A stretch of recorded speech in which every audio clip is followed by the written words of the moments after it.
அப்படின்னு எடுத்துக்கிட்டாலும் இனிமை. நம்மாளு மதுர கவி ஆழ்வாரு, நம்மாழ்வாரின் சீடர். திருக்குறுக ஊரை அடுத்து திருக்கோளூர் அப்படிங்கிற ஊரை சார்ந்தவர். திருக்குறுகூர் ஆழ்வார் திருநகரி. அப்ப அந்த ஊருக்கு பக்கத்து ஊருக்காரரா? உங்க ஊர் தானா? எந்த ஊர் இது? திருக்கோளூர். அதே சேம் டிஸ்ட்ரிக்டா மேம்? கேள்விப்பட்டிருக்கீங்களா? இல்லம்மா. சரி, ஓகே, கேள்விப்படல. திருக்குறுகூரை அடுத்துன்னு சொல்லியிருக்காங்க. திருக்கோளூர் ஈஸ்வர ஆண்டு சித்திரை மாதம் நட்சத்திரத்துல கருடாழ்வார் அம்சமாக தோன்றி இருக்கிறாரு. அப்ப மதுர கவி அப்படின்னு எடுத்துக்கிட்டா கருடாழ்வார் நல்ல கவிகள் பாடினதுனாலதான் மதுர கவி ஆழ்வார் அப்படிங்கிற. மதுரம் என்றால் இனிமை அப்படின்னு அர்த்தம். வடதிசை சென்றவர் அயோத்தியில ஒரு ஒளிப்பரம்பு கண்டு அதனை தொடர்ந்து திருக்கூறுகளை அடைந்து அந்த ஒளி நம்மாழ்வார்னு தெரிஞ்சுக்கிட்டு அவரையே ஞானாசிரியராக கொண்டு பாடல்கள் நிறைய பாடியிருக்கிறாரு. எழுத்தெண்ணி தன்னுடைய கையாலேயே எழுதி மகிழ்ந்தவர். ரொம்ப முக்கியம். எழுத்தெண்ணி தன் கையாலேயே எழுதி மகிழ்ந்தவர் யார் அப்படின்னு கேட்பாங்க. மதுர கவி ஆழ்வார். ஞாபகத்துல வச்சுக்கோ. அவரையே வழிபடு கடவுளாக கருதி உருவமைத்து 50 ஆண்டுகள் வழிபட்டவர். 50 வருஷம் வந்துட்டு அவரையே சாமியா நினைச்சு கும்பிட்டு. இவர் பாடியது திருமால் பற்றியது கிடையாது, அனைத்துமே நம்மாழ்வார் பற்றியது. கிட்டத்தட்ட 14. முதல் பாடல் கண்ணினும் சிறுதாம்பு அப்படின்னு தொடங்கக்கூடிய பாடல் ரொம்ப முக்கியமான பாடல். குலசேகர ஆழ்வார் தெரியும். திருவஞ்சை களம், வஞ்சனை, குலசேகர், சேகர் வஞ்சை அப்படின்னு ஞாபகத்துல வச்சுக்கோங்க.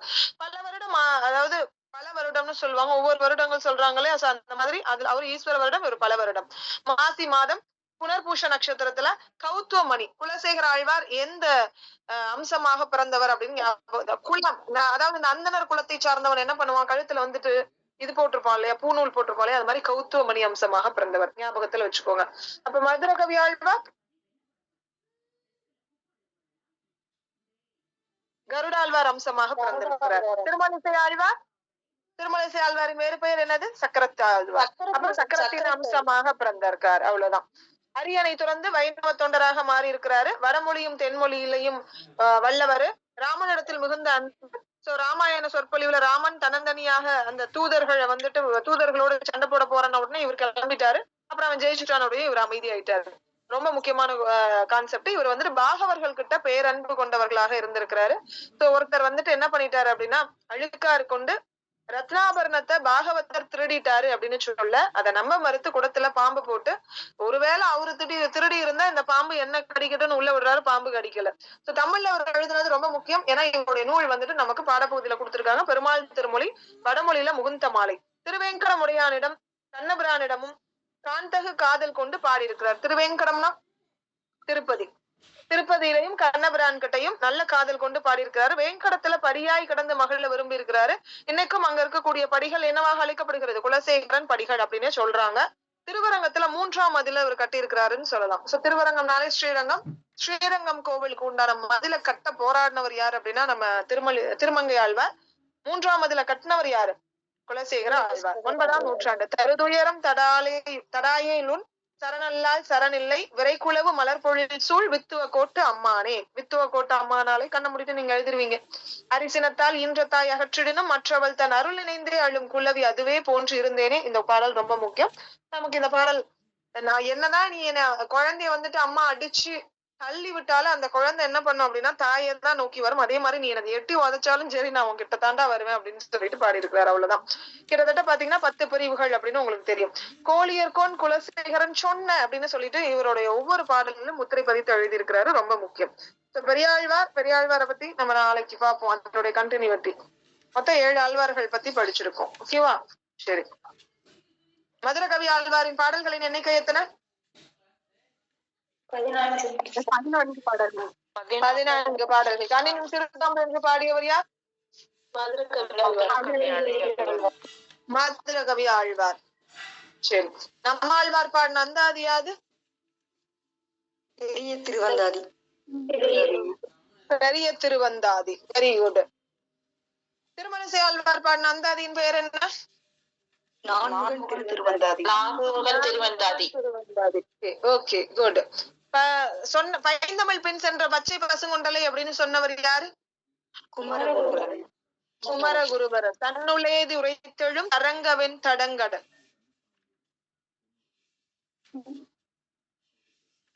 திருமலிசை. யார் பாடியிருக்கார்? திருமலிசை ஆழ்வார். நாவுக்கரசர் மீது 11 விருத்தத்தில் பாடப்பட்ட நூல் எது? ஏகாதச மாலை. Very good. ஏகாதச மாலை பாடினது யாரு? நம்பியாண்டார் நம்பி. நம்பியாண்டார் நம்பி. தெய்வ புலவர் யார்?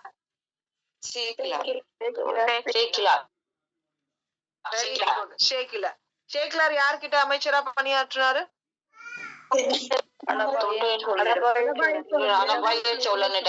அனபாய சோழன் கிட்ட என்ன பண்ணிருக்காரு? அமைச்சரா வேலை பார்த்திருக்கிறார். 90 அடிகளை கொண்டு பாடப்பட்ட பாடல், அதாவது பிரம்மன் இறைவனினுடைய முடிக்கான அன்னமாக போனாரு, இவர் கழுகா போனாருன்னு பாடின பாடல்.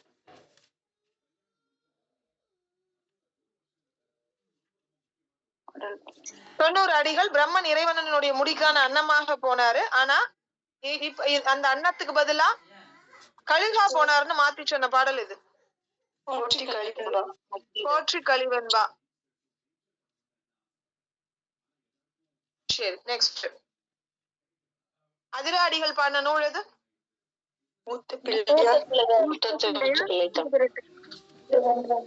திருமும்மணி கோவில்.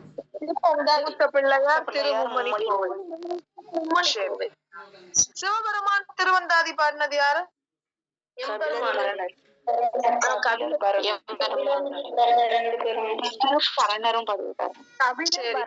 பாடின பாடல் வந்துட்டு எத்தனை வெண்பாக்களை கொண்டது? 101. Very good. 101 வெண்பாக்கள். சரி, இறைவனினுடைய ஆடல் குறிப்புகள் எந்த நூல் அடங்கி இருக்கிறது? காரைக்கால் அம்மையாரோடைய நூல். அப்படியா? ரைட். வேற வேற எந்த இடத்துல இறைவனினுடைய ஆடல் குறிப்புகள் அடங்கி இருக்கு? எந்த நூல்ல? அற்புத திருவந்தாதியில. அற்புத திருவந்தாதியை தாண்டி வேற? திருவாலங்காட்டு மூத்த திருப்பதிகம். அது காரைக்கால் அம்மையாரையும் விட்டுருங்க. வேற யாரும், வேற ஒருத்தருடைய நூல்ல இறைவனினுடைய ஆடல் குறிப்புகள் அடங்கி இருக்கிறது. யாருடைய நூல்ல? திருவள்ளுக்கூற்று இருக்கு. Very good. திருவள்ளுக்கூற்று இருக்கு. எத்தனை அடிகளை கொண்டது? 55 அடிகள். Very good. நெக்ஸ்ட். நக்கீரர் இறைவனை எதிர்த்த குற்றத்திற்கு ஆளாகி மன்னிக்க வேண்டி பாடினது?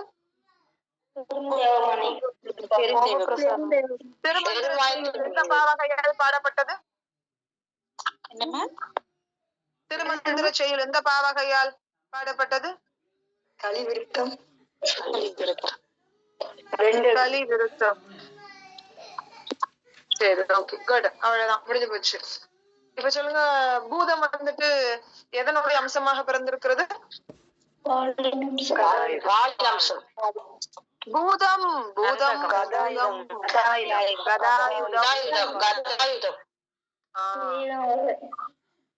அப்ப வந்துட்டு வாழு சரி, பேயாழ்வார்.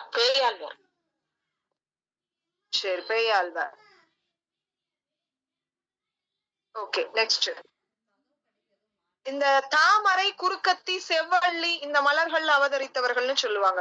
பொய்கை எங்க இருக்கும் அப்படின்னா, பொய்கை தாமரை வந்து பொய்கையில இருக்கும். குறுக்க போனா பூதம் பிடிச்சுக்கும். மல்லி, வள்ளி, செவ்வள்ளி பூ வச்சுக்கோங்க, பேய் பிடிக்கும், ஞாபகத்தில் வச்சுக்கோங்க. அவிட்ட நட்சத்திரத்தில் பிறந்தவர் அவிச்சிரும். பூதம் சாப்பிட்டு பூதம் வந்து அவிச்சிரும். ஓகே, அவ்வளவுதான், முடிஞ்சு போச்சு. பக்திச்சாரா? ஞான தமிழ் புரிந்த நான். ஞான தமிழ் புரிந்த நான். கண்டேன் பொன்மேனி கண்டேன். Very good. வேற எதுவும் டவுட் இருக்கா? இல்ல தரவா விஷயம். பராங்கு சார்.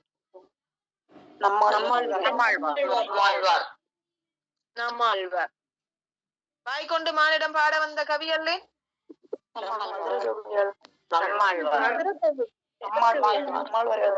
மதுர கவி ஆழ்வார் இங்க எங்க வந்தாரு? வாய்க்கொண்டு மானிடம் பாட வந்த நாளாம் வாயால மனுஷன் மத்தவனெல்லாம் பாட மாட்டேன், தலையை மட்டும் தான் பாடுவேன்னு நான் சொன்னேன்னா, நம்ம தலையை ஞாபகத்துல வச்சுக்கணும். வாய் கொண்டு மானிடம் பாட வந்த கவி அல்லே நம்ம ஆழ்வார். சரி, அவ்வளவுதான். நம்மாழ்வார் பிறந்த ஊர் எது? திருநகரிக்கு வேறு பெயர் யாது?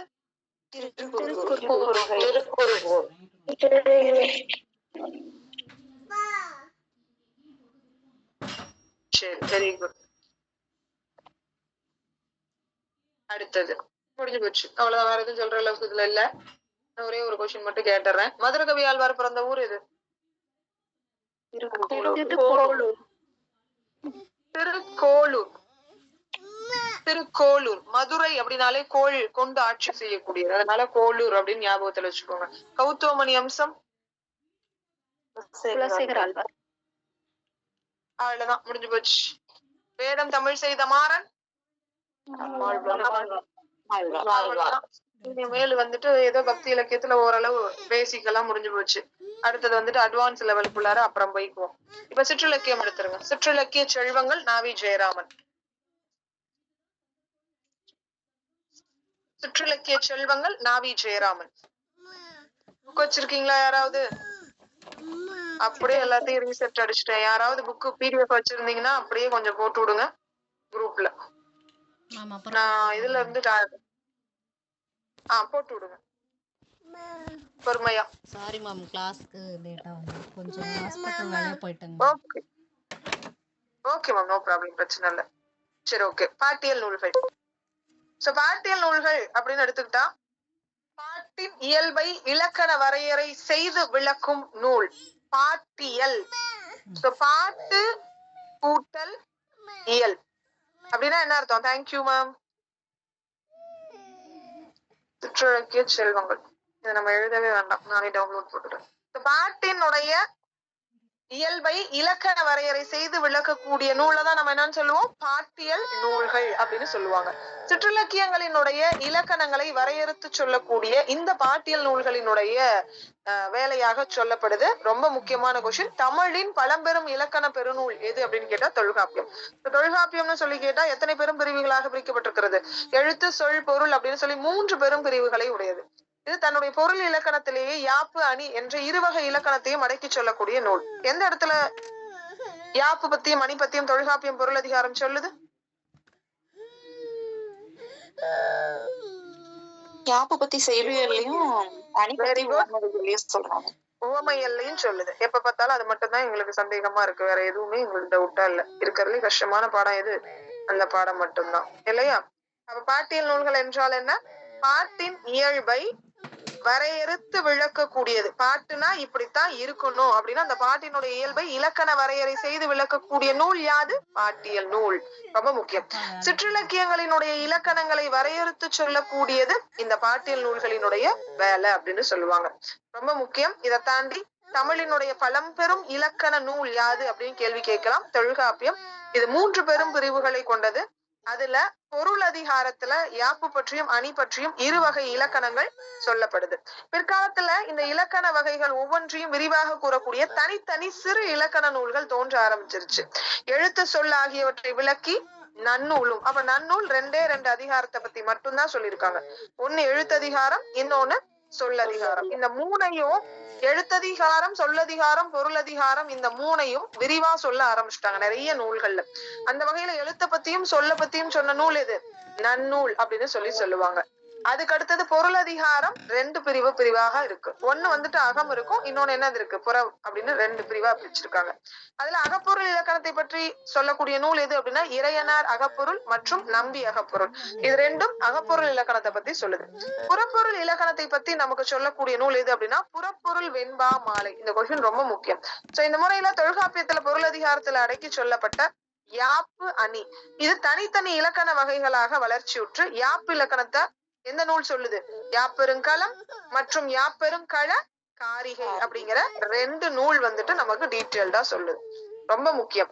அணி இலக்கணத்தை விளக்க தண்டி அலங்காரம், மாறன் அலங்காரம் போன்ற நூல்கள் நமக்கு உறுதுணையா இருக்கு. காலப்போக்குல யாப்பிலக்கண ஆராய்ச்சி மறுபடியும் வளர ஆரம்பிச்சிருக்கு. பாவிற்கு இலக்கணம் உரைப்பதற்கு பதிலாக அந்த பாவினுடைய இனங்களுக்கு இலக்கணம் உரைக்கக்கூடிய வகையில. சோ யாப்பிலக்கணம்னு எடுத்துக்கிட்டீங்க அப்படின்னா ரொம்ப முக்கியமான நூல். எழுத்து, அசை, சீர், தலை, அடி, தொடை இதுக்குண்டான இலக்கணங்களை சொல்லக்கூடிய நூல். அப்ப பாவிற்கு இலக்கணம் உரைப்பதற்கு பதிலாக அந்த பாவினுடைய இலக்கணங்களுக்கு இனங்களுக்கு பாவினுடைய இனம்னா என்னது?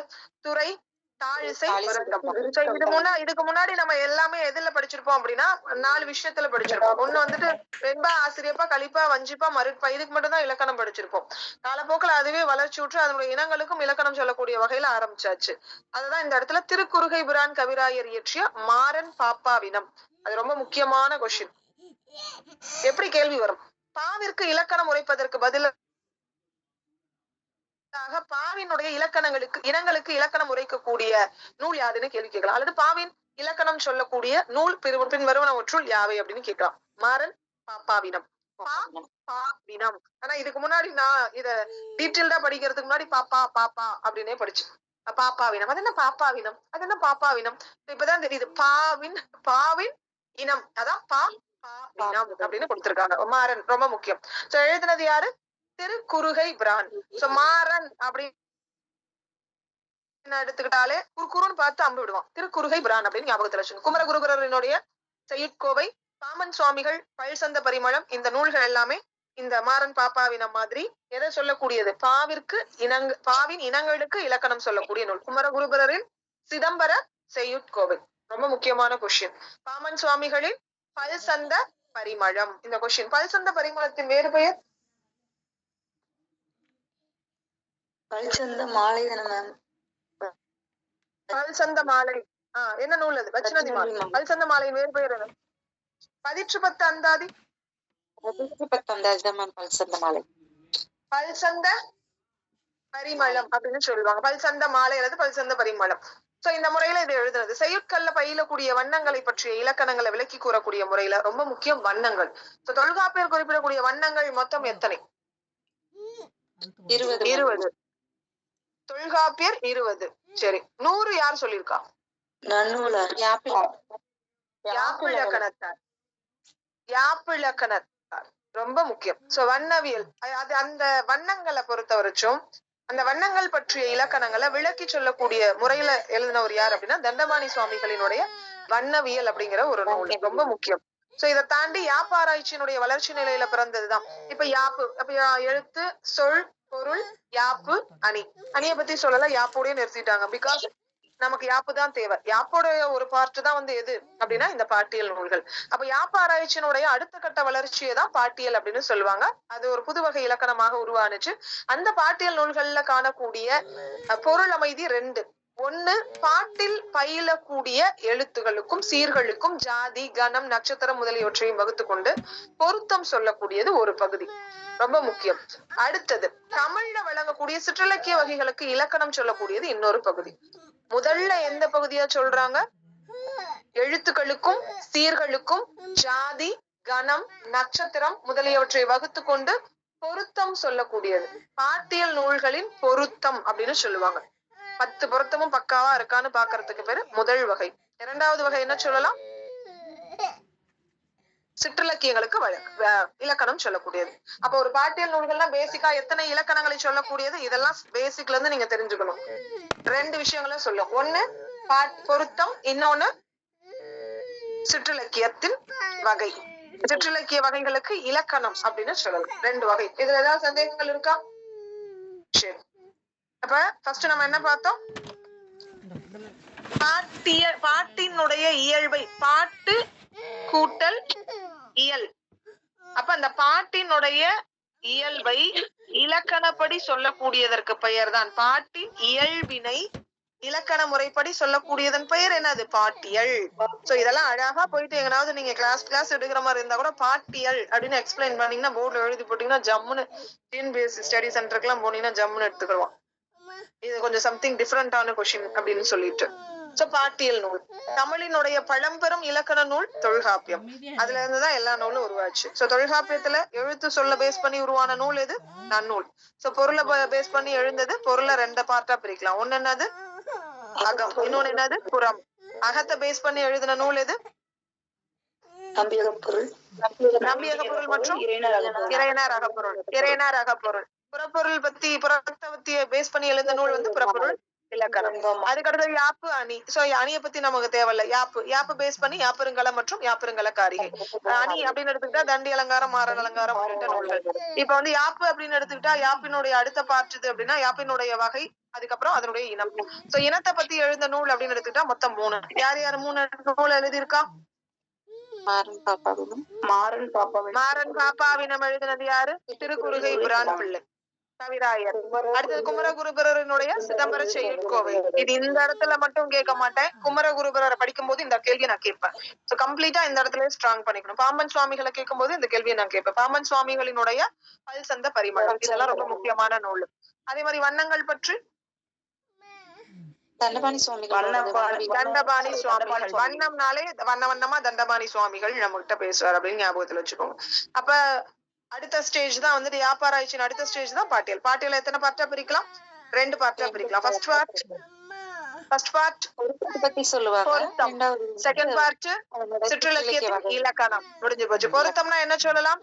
அதாவது பாட்டில் வரக்கூடிய ஒரு பாட்டு எடுத்துக்கிட்டோம்னா அந்த பாட்டுல எழுத்து என்ன, அதனுடைய சீர்கள், ஜாதி, கணம், நட்சத்திரம், இது எல்லாத்தையும் ஒரு மாதிரி வகுத்துக்கிட்டு அதுக்கு இது பொருந்துதா அப்படின்னு பாக்குறதுக்கு பேர் தான் பொருத்தம். ஓகேவா? அதுவே வந்துட்டு இலக்கணம்னு எடுத்துக்கிட்டா சிற்றிலக்கியங்களுக்கு என்னென்ன இலக்கணமோ அதை சொல்லக்கூடியது இலக்கணம்னு சொல்லுவாங்க. இப்ப பாட்டியல் நூல்கள். சோ பாட்டியல் நூல்கள்ல முதலாவதாக வைத்து சொல்லக்கூடியது பன்னிரு பாட்டியல். சோ பன்னிரு பாட்டியல் நூல்கள்ல மிகவும் சிறந்தது என்று போற்றப்படக்கூடிய நூல், மிகவும் சிறந்தது, ரொம்ப முக்கியமான நூல். இந்த நூல் எழுத்தியல், சொல்லியல், இனவியல், இந்த கேள்வி எல்லாம் கேட்பான். இதெல்லாம் கேட்கறதுக்கு வாய்ப்புகள் இருக்கு. எழுத்து இதெல்லாம் மறந்துரும். சொல், இனம். சோ நம்ம தொல்காப்பியத்தை எப்படி எழுத்து, சொல், பொருள், யாப்பு, அணின்னு பிரிச்சோம், அது மாதிரி இந்த இடத்துல எழுத்து, சொல், இது 2உடைய இனமாக இருக்குன்னு ஞாபகத்துல வச்சுக்கோங்க. பன்னிரு பாட்டியல். எழுத்து, சொல், இனம், இந்த 3 இயல்களும் எத்தனை நூற்பாக்கள்? 232 நூற்பாக்களை கொண்டது. சேரமான் பெருமாள் நாயனார் எழுதின திருக்கைலாய ஞான உலா எத்தனை பாடல்களை கொண்டது? 394. இது எத்தனை சூத்திரங்களை கொண்டது? 232. 232. இதுல கொஞ்சம் சம்திங் டிஃபரெண்டா இருக்கும். பட் உங்களுக்கு புக்கை மென்ஷன் பண்ணிட்டா நோ ப்ராப்ளம். இந்த புக்கு மென்ஷன் பண்றதுதான் பெரிய பிரச்சனையே. பண்ணாம இருந்தாலும் பிரச்சனை, பண்ணாலும் பிரச்சனை நம்ம கிட்ட. அதுதான் எழுத்தியல். ஏன்னா எல்லாருமே படிப்பான், ஆனா ஸ்ட்ராங்கா படிப்பானா அப்படிங்கறது தெரியாது. ஸ்ட்ராங் அப்படின்னா எந்த அளவுக்கு இப்ப ஸ்ட்ராங் அப்படின்னு நான் சொல்றேன்னா, இப்ப இப்ப நம்ம படிச்சு முடிச்சோமே நாயன்மார்கள். நாயன்மார்கள்ல எந்த அளவுக்கு தரவா இருக்கீங்களோ அந்த அளவுக்கு ஒவ்வொரு படத்தையும் நீங்க தரவு பண்ணணும். இவ்வளவுதான் கண்டென்ட். ஓகேவா? சோ அதே ஒரே கேள்வியை நான் என்ன பண்ணுவேன், 2 நாள் சொல்லி கொடுப்பேன்.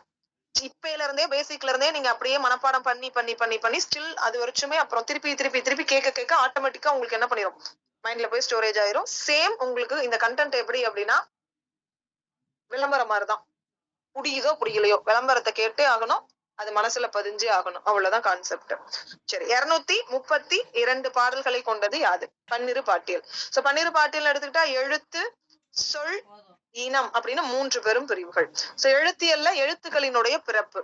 எழுத்து நூலின் முதற்சீரில் அமைதற்குரிய எண் வகை பொருத்தங்கள் பற்றியும், சொல்லியல்ல 3 வகை பொருத்தங்கள் பற்றியும், இனவியல்ல சிற்றிலக்கியங்கள் 61 இலக்கணங்கள் பற்றியும் சொல்லப்பட்டிருக்கு. இப்ப தனித்தனியா பிரிச்சுக்கோங்க. ஃபர்ஸ்ட் எழுத்துனா என்ன சொல்லுவோம்? எழுத்துக்கள் எப்படி பிறக்குது? அதாவது உந்தியில இருந்து தொப்புல இருந்து எழக்கூடிய காற்று, மார்பு, கழுத்து, மூக்கு, தலை, இதை மையமாக கொண்டு பிறக்குதுன்னு படிச்சிருக்கோம். அப்ப எழுத்துக்களினுடைய பிறப்பு. நூலின் முதற் சீரில் அமைதற்குரிய எண் வகை பொருத்தங்கள். அப்ப நூலின் முதற் சீர் அப்படின்னு எடுத்துக்கிட்டா, இப்ப இந்த நூல் இருக்குன்னு வச்சுக்கோங்க, இதுதான் ஒரு நூல்னு எடுத்துக்கிட்டீங்க. அந்த பன்னிரு பாட்டியல். இதுல முதற் சீர்ல எழுத்து என்ன இருக்கு? இதான் ஃபர்ஸ்ட் சீரு. அதுல ஃபர்ஸ்ட் என்ன எழுத்து இருக்கு? அப்ப முதற் சீரில் அமைதற்குரிய 8 வகையான பொருத்தங்கள் பற்றியும். அடுத்தது சொல்லியல். சொல்லியல் அப்படின்னு எடுத்துக்கிட்டா 3 பொருத்தம். 3 பொருத்தமும் இருக்குன்னு கொஞ்சம் சொல்ல. 3 பொருத்தங்கள் பற்றியும். இனவியல்ல சிற்றிலக்கியங்கள் 61 இலக்கணங்கள். எத்தனை சிற்றிலக்கியங்களுக்கு, அதாவது எத்தனை சிற்றிலக்கியங்களுக்கு இந்த பன்னிரு பாட்டியல் இலக்கணம் சொல்லியிருக்குன்னு கேட்பாங்க. 61 சிற்றிலக்கியங்களுக்கு. ரொம்ப முக்கியம் இந்த கொஸ்டின். 61ங்கிறது ரொம்ப முக்கியம்.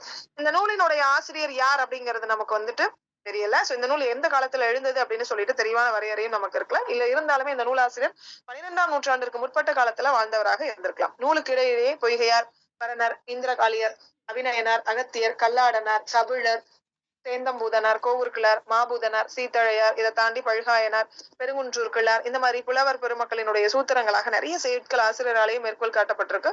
61 சிற்றிலக்கியங்களுக்குரிய இலக்கணங்களை எடுத்து சொல்லுது. ரொம்ப முக்கியமானது 61ன்னு வந்துச்சாலே பன்னிரு பாட்டியல். அடுத்தது வெண்பா பாட்டியல். வெண்பா பாட்டியலின் வேறு பெயர் யாது? வச்சநந்தி மாலை.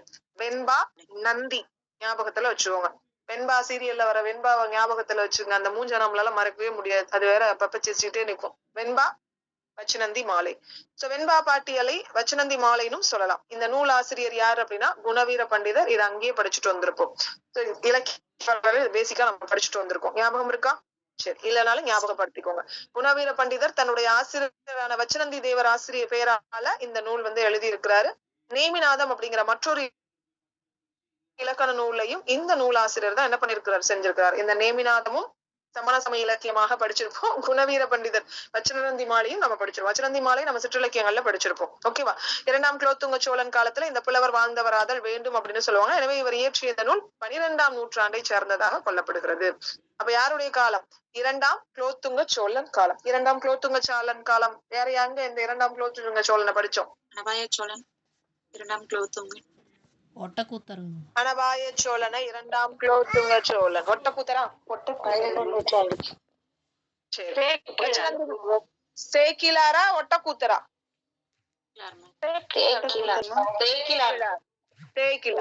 வச்சநந்தி மாலை அப்படிங்கிற நூல் வெண்பா பாட்டியல் அப்படின்னு அழைக்கப்படுது. வெண்பா பாட்டியலின் வேறு பெயர் வச்சநந்தி மாலை, வச்சநந்தி மாலை வேறு பெயர் வெண்பா பாட்டியல். ரெண்டுமே ரொம்ப முக்கியம். வெண்பா பாட்டியலுடைய ஆசிரியர் யாரு? குணவீர பண்டிதர். வெண்பா குணமா இருப்பா. குணவீர பண்டிதர். வெண்பா நந்தி மாதிரி இருப்பா. சரி, குணவீர பண்டிதர் தன்னுடைய ஆசிரியர் பெயராலதான் வச்சநந்தி தேவர் அப்படிங்கிற பெயராலதான் இந்த நூல் எழுதி இருக்கிறாரு. நேமிநாதம்ங்கிற நூல் எழுதினது யாருதான்? நேமிநாதர் அப்படின்னு அழைக்கப்படக்கூடிய குணவீர பண்டிதர். நேமிநாதர் மட்டும்தான் நமக்கு தெரியும். குணவீர பண்டிதர் நமக்கு மறந்துடும்.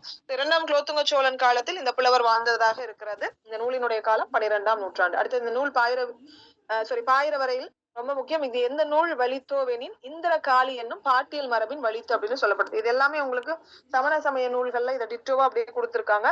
இந்த வெண்பா பாட்டியல் இந்திர காளியம் அப்படிங்கிற பாட்டியல் மரபினுடைய வடிநூலாக எழுதப்பட்டது அப்படின்னு சொல்லுவாங்க. ரொம்ப முக்கியம்.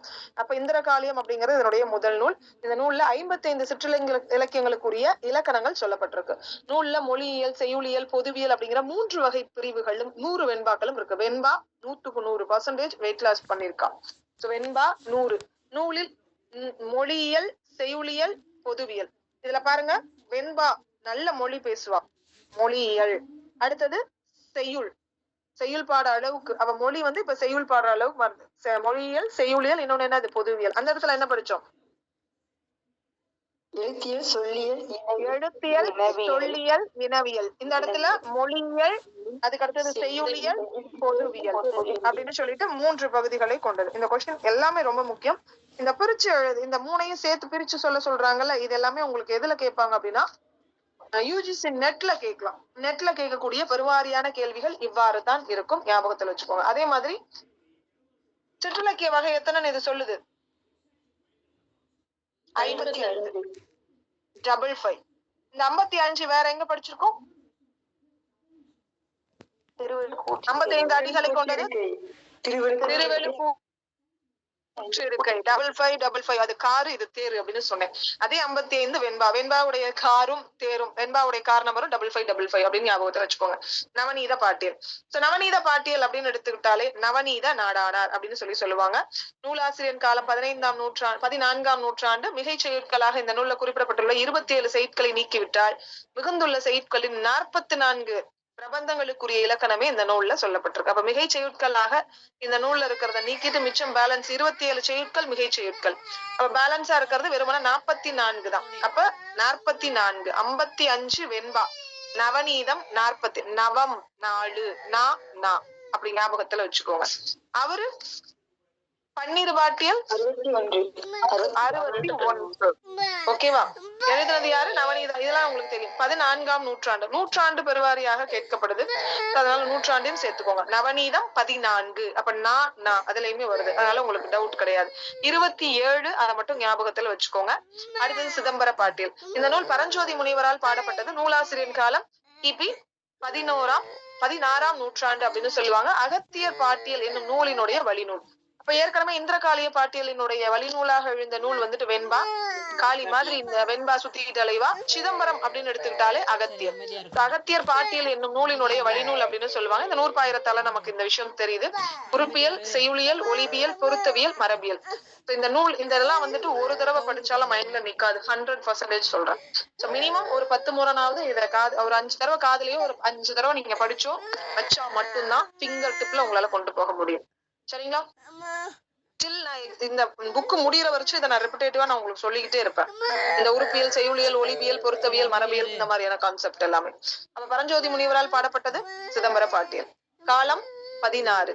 சிதம்பரம் 16 முடிஞ்சு போச்சு. எந்த நூலின் வழிநூல்? அகத்தியர் பாட்டியல் நூலினுடைய வழிநூல். இந்த நூல்ல என்னென்ன இருக்கு? சிதம்பர பாட்டியல். சிதம்பரம்னாலே உறுப்பு, மனிதனினுடைய உறுப்பை பேஸ் பண்ணிதான். சோ எப்பயுமே பாத்தீங்க அப்படின்னா சிதம்பர கோவில்ல நேராவே நம்ம கோவிலுக்கு போனோம்னா இங்க இதுதான் வந்து மூலவர் அப்படின்னு படிச்சிருப்போம், பார்த்திருப்போம். ஆனா இந்த சிதம்பரம் கோவில்ல மட்டுமே எப்படி இருக்கும் அப்படின்னா இப்படி போய் இப்படி வந்து இடது பக்கமா திரும்பினா இங்கதான் வந்துட்டு இறைவன் இருப்பார். அதாவது மனிதர்களினுடைய இதயத்தை மையப்படுத்தி அந்த ஆலயம் கட்டப்படுது. அங்க இருக்கக்கூடிய கொடிமரத்துல இருந்து அங்க இருக்கக்கூடிய கோவில் அமைப்புகள்ல இருந்து எல்லாமே மனிதரினுடைய உடல் அமைப்பை பேஸ் பண்ணி.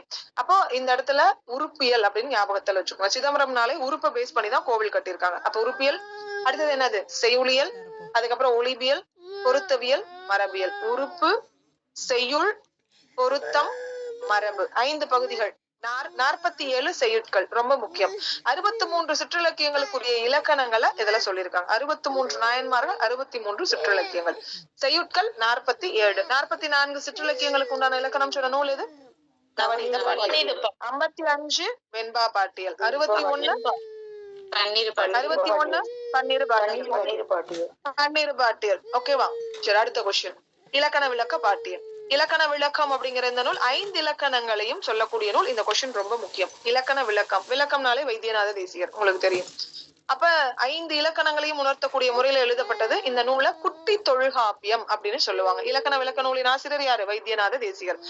விளக்கம் அப்படின்னு வந்தாலே வைத்தியர்கிட்ட நம்ம போனோம் அப்படின்னா இதை இப்படி படிக்கணும், அப்படி இதை இப்படி சாப்பிடணும், அப்படி சாப்பிடணும், நமக்கு நல்ல விளக்கமா சொல்லி கொடுப்பா. அப்படி அப்ப விளக்கம்னு வந்தாலே வைத்தியநாதர் அப்படின்னு ஞாபகத்துல வச்சுக்கோங்க. அந்த நூலினுடைய ஒரு பகுதியான பாட்டியலை அவர் செய்யவில்லை அப்படிங்கிறதையும் அது அவருடைய குமாரரான தியாகராஜ தேசிகர் அப்படிங்கிறவரால செய்யப்பட்டது. அப்ப வைத்தியநாதரினுடைய மகன் பெயர் என்ன அப்படின்னா தியாகராஜர். சோ வைத்தியருக்கு மகனாக பிறந்தா நிறைய விஷயங்களை தியாகம் பண்ணணும்னு ஞாபகத்துல வச்சுக்கோங்க. அப்ப மறக்காது. இதை நீங்க அப்படியே ரிமைண்ட் பண்ணிட்டு நீங்க வேலை பாத்தீங்கன்னா கூட என்ன பாஸ்வேர்டு சொன்னனோ அதுல இருந்து கூட உங்களுக்கு ஆன்சர் வந்துடும். அப்ப அவருடைய குமாரரான தியாகராஜ தேசிகரால செய்யப்பட்டது அப்படின்னு சொல்றாங்க. சரி, அந்த நூலினுடைய முற்பகுதியால நமக்கு அது தெரிய வருது. இந்த நூல்ல 63 சிற்றிலக்கியங்களுக்குரிய இலக்கணங்கள் சொல்லப்பட்டிருக்கு. கிபி 17ஆம் நூற்றாண்டு. சிதம்பரம் எத்தனாம் நூற்றாண்டு? 16ஆம் நூற்றாண்டு. நவநீத பாட்டியல் 14ஆம் நூற்றாண்டு அப்படின்னு சொல்றாங்க. வெண்பா 12ஆம் நூற்றாண்டு அப்படின்னு சொல்றாங்க. அப்ப இலக்கண விளக்க பாட்டியல் 17ஆம் நூற்றாண்டு. ஓகேவா? பிரபந்த மரபியல். இந்த நூலை இயற்றிய ஆசிரியர் பெயர் நமக்கு தெரியல. இந்த நூலின் காலம் 18ஆம் நூற்றாண்டினுடைய பிற்பகுதி அப்படின்னு சொல்றாங்க. அப்ப பிரபந்தம் 18, ஆசிரியர் பெயர் தெரியல.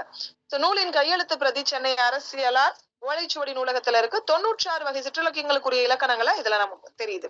பிரபந்த தீபிகை. இந்த நூல் பாப்புவையர். தீபிகை அப்படின்னு எடுத்துக்கிட்டா பாப்பு அப்படின்னு ஞாபகத்துல இருக்கும். தீபம் ஏத்துறது பாப்பு.